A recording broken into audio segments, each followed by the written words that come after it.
श्री स्वामी समर्थ. माझ्या प्राणप्रिय स्वामी भक्तांनो, भगवंत हा भावाचा भुकेला आहे. त्याला फक्त निष्ठा आणि प्रेम हवे असते.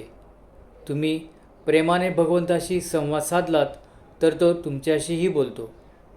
तुमच्या सर्व संवेदनांना त्याच्या शाश्वत ओंजळीत घेतो. आपले मन सात्विक झाल्याशिवाय भगवंताजवळ जाता येत नाही.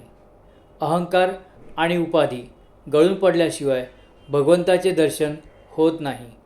म्हणून मी तुम्हाला कळकळीने सांगतो की मन शुद्ध आणि पवित्र करा.